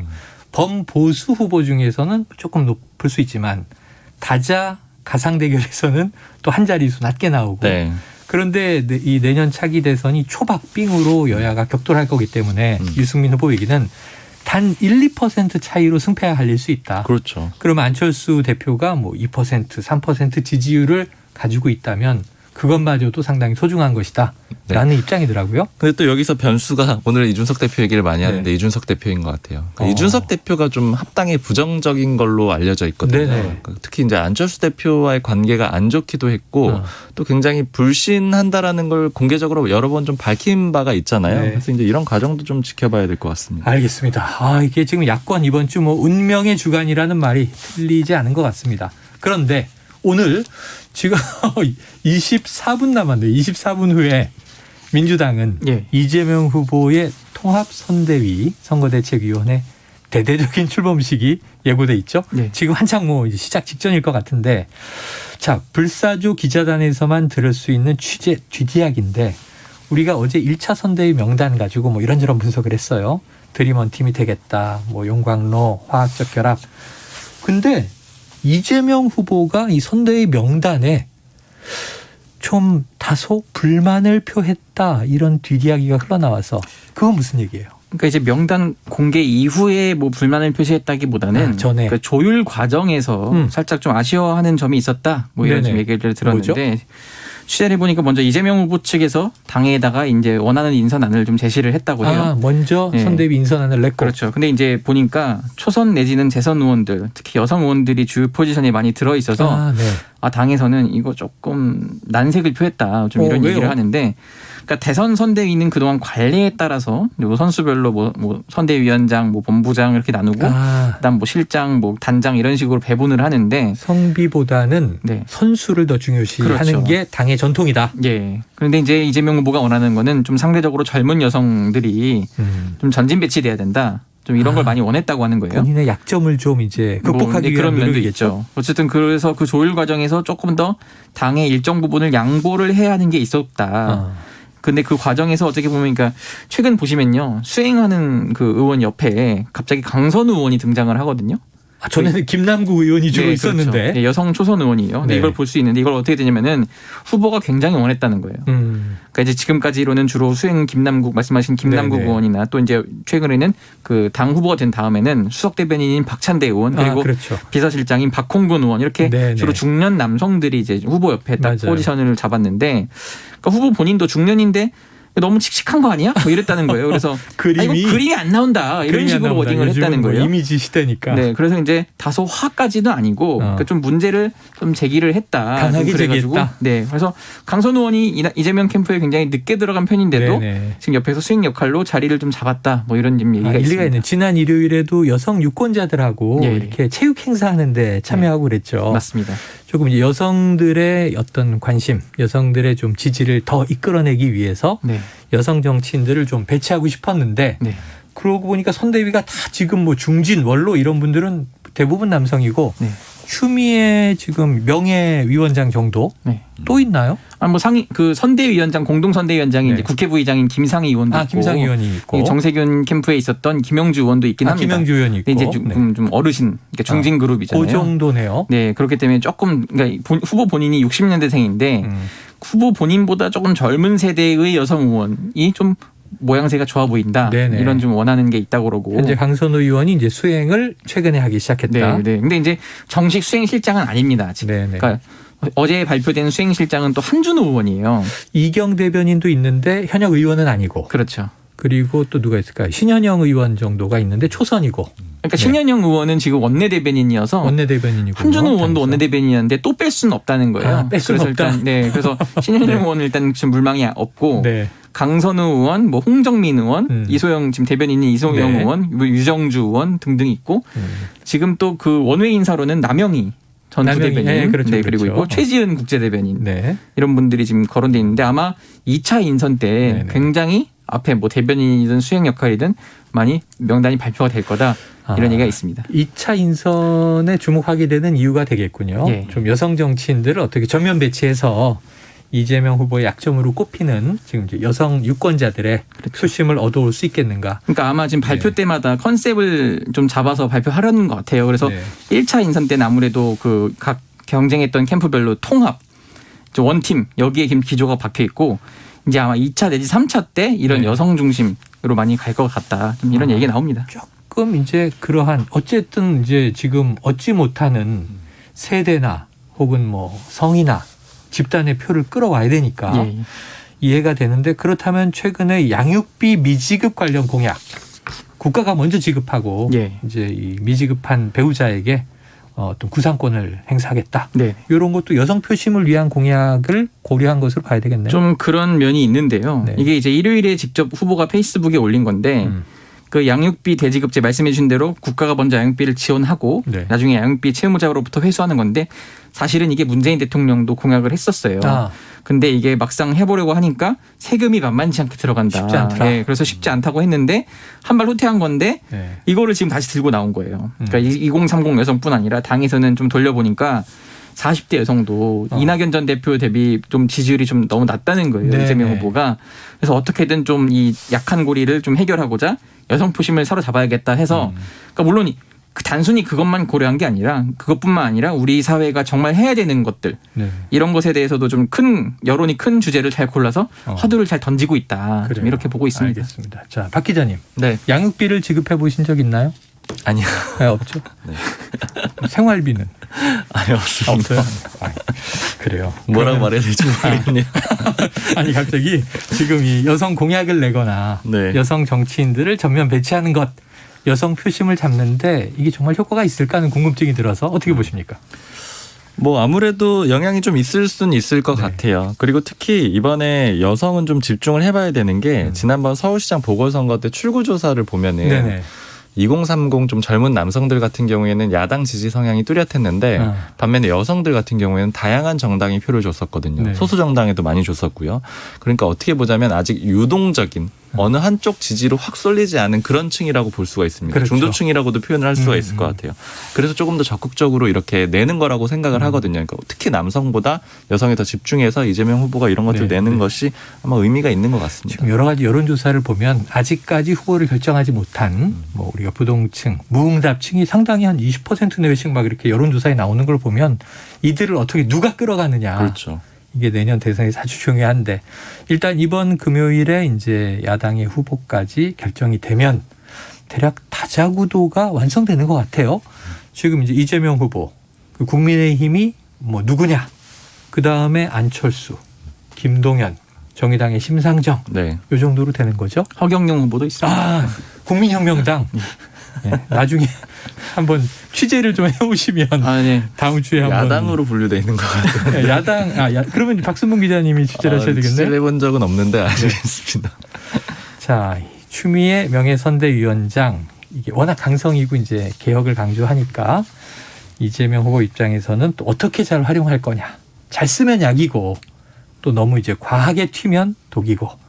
이런 고민도 좀 여쭤봐야 되는데 오늘은 시간이 다 됐으니까 2시에 한번 일단 출범식을 지켜보고 다음 주에 또 불사조 기자단이 모이실 때는 여야 본선 주자가 확정된 상태에서 분석을 해볼 수 있겠네요. 자, 오늘 두 분 고생하셨습니다. 감사합니다. 고맙습니다. Splish splash, I was taking a bath. Long about a Saturday night. 점심 먹고 유쾌한 시사 디저트 한 입. 최영일의 시사본부. Well, I stepped out the tub and put my feet on the floor. I wrapped the towel around me and I opened the 네, 시사본부 매일 이 시간 청취자분들께 드리는 깜짝 간식 선물을 발표하죠. 오늘 간식은 또 새로운 건데요.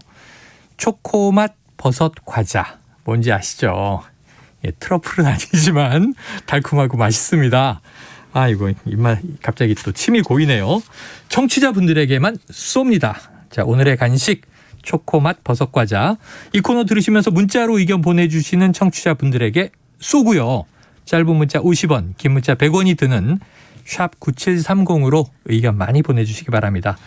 자, 화요일의 마지막 코너 본부, 바로 IT 본부입니다. IT 이슈를 쏙쏙 소개해 주시는 시사본부의 꿀보이스 김덕진 한국인사이트 연구소 부소장 나와 계십니다. 일명 꿀덕진 소장님, 어서 오세요. 네, 안녕하세요. 반갑습니다. 김덕진입니다. 꿀덕진. 꿀이 떨어집니다. 아유, 감사합니다. 꿀이 뚝뚝 떨어지네요. 아, 근데 오늘 지금 간식이 초코 과자였잖아요. 네네. 아, 근데 오늘은 네. 이 주제를 할 거면 초코 과자가 아니라 네. 아이스크림을 주셨어야 됐어요. 아이스크림? 네. 오늘의 주제와 관련된 게? 네. 그 메타 아이스크림이라고 혹시 아실지 모르겠어요. 우리나라 어디서 나온 땡땡콘. 아, 그게 있어요? 네, 그 콘이 있습니다. 손흥민 씨가 광고했었던 네, 그 콘이 있는데. 아니, 저는 옛날 사람이라 맨날 12시에 만나요 이런 것만 먹다 그 보니까. 콘 말고, 네, 그 이번 아니면 오늘 뭐 세계 콘 뭐 이런 거 네, 세계 콘 이런 거 아니고요. 네, 오늘 아니에요? 얘기할 그 회사의 이름이 들어가 있는 콘이 있죠. 아, 그런 거 좀 들으면 좀 좋았을 텐데. 야, 이런 IT 센스가 아이고 참 옛날 사람이에요. 옛날 사람이에요. 네, 우리 지금 PD님도 있구나 막 검색을 통해서 네. 새로운 아이스크림을 학습하고 있습니다. 네. 자, 페이스북 하면 소셜 네트워크란 영화가 생각이 나는데 바로 이 창업자이자 경영자 저커버그의 스토리를 다루고 있었죠. 그렇죠. 아니 그런데 누구나 다 이 페이스북 쓰면서 우리나라에서는 뭐 얼굴책 이렇게 부르기도 하는데 네. 이름을 갑자기 바꿨어요. 네. 왜 바꾼 겁니까?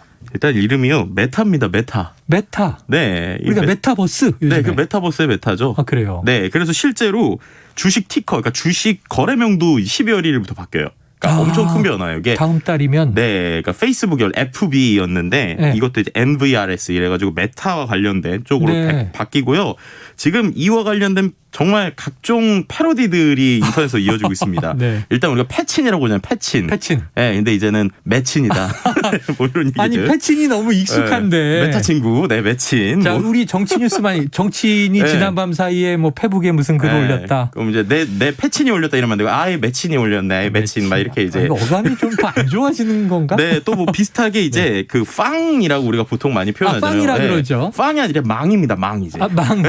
그러니까 F가 페이스북에 F를 따서 빵인데 M이 망. 네. 예. 그리고 또 이제 메타가 META인데 해외에선 이걸로 뭐 고기다 해서 미트 뭐 이렇게 표현하기도 하고. 근데 심지어 히브리어로 메타가 죽은이란 뜻이래요. 메타가. 네, 그러니까 죽은하고 발음이 비슷하다고 그래요. 히브리어로. 아, 히브리어로 네, 발음이 비슷하다. 네, 그러다 보니까 이제 이스라엘에서는 소셜 미디어 이용자들이 페이스북 데드 뭐 이런 이제 해시태그까지 페이스북 데드. 네, 뭐 이렇게 죽었다. 쓰면서 이제 놀리기도 하는데. 그러니까 일종의 이제 놀림 조롱 놀이네요. 네, 근데 그만큼 제가 또 거꾸로 생각하면 여러 사람이 정말 이렇게 놀랄 정도의 변화였다고 저는 봐요. 충격이죠. 네, 아니 왜 갑자기? 막 이럴 정도로 이제 많은 사람들이 놀라게 된 뭐 이런 좀 상황으로 볼 수 있을 것 같고요.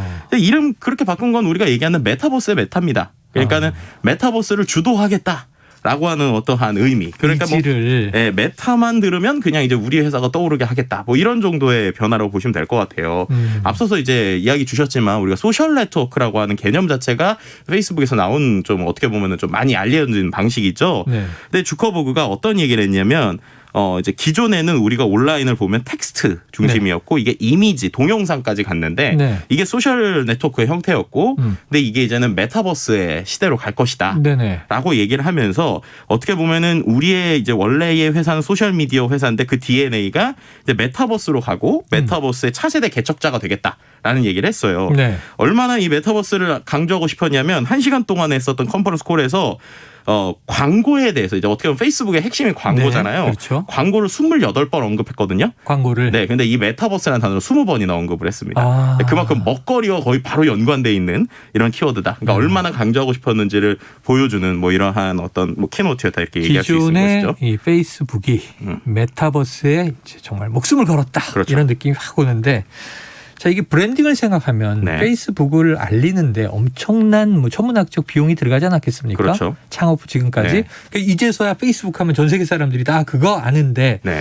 야, 이걸 브랜드를 메타로 바꾼다. 보통 일은 아닌데 네. 지금 그만큼 이제 올인을 한다는 의미인데 페이스북이 지금 강조하고 있는 메타버스가 네.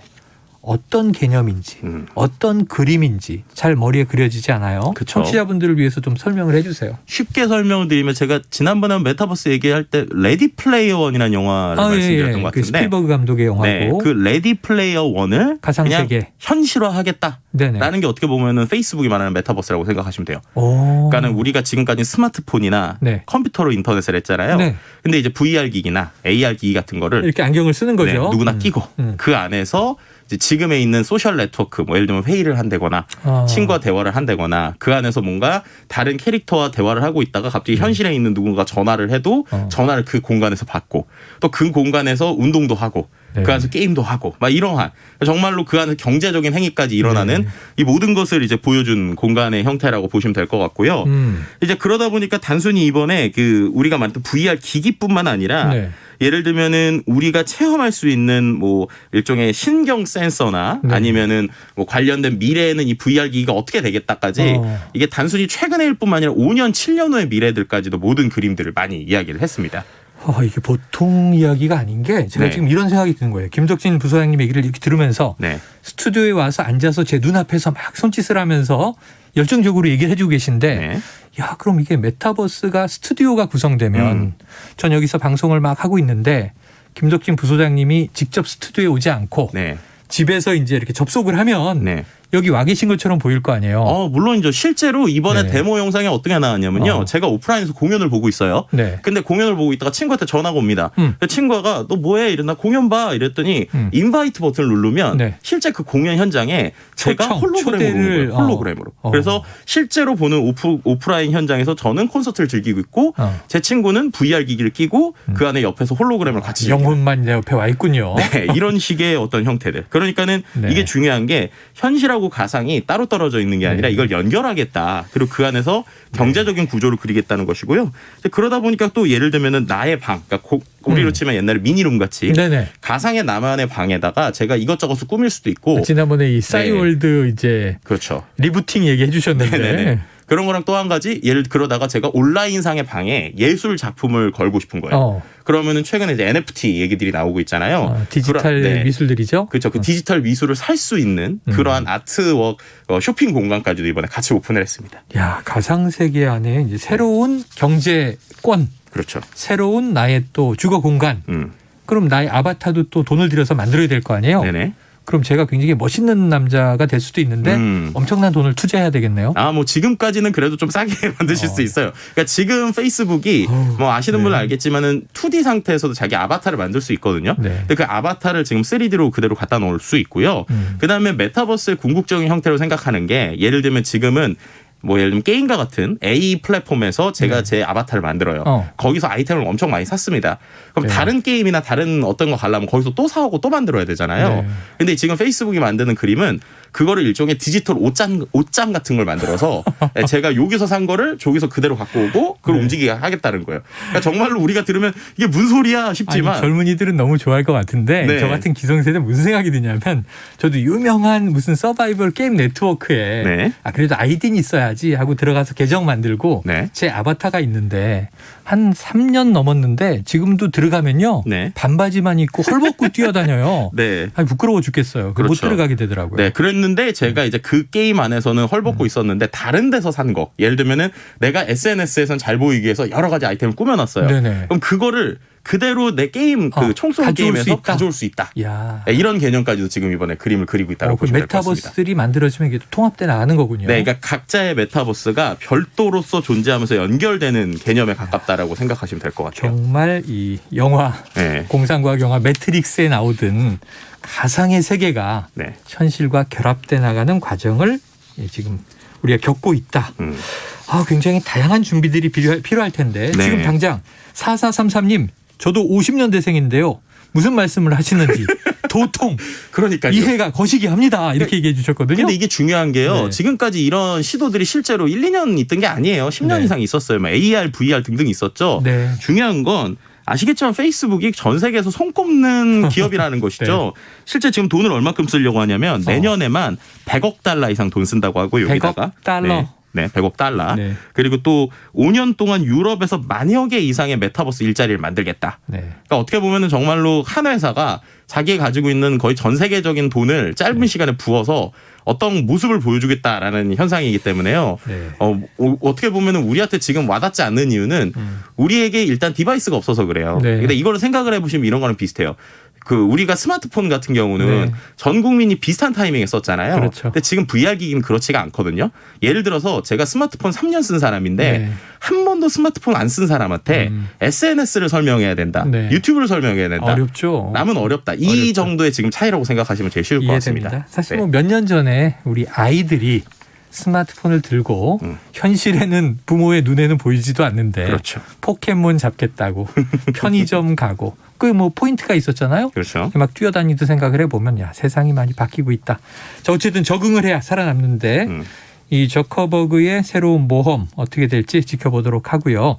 자 오늘 아이스크림을 못 드리고 초코맛 버섯 과자를 드리는데요. 네. 지금 이제 받으실 분들 2919님, 7907님, 5366님, 5611님, 7956님, 8120님, 1554님, 2935님. 자, 맛있게 드시기를 바랍니다.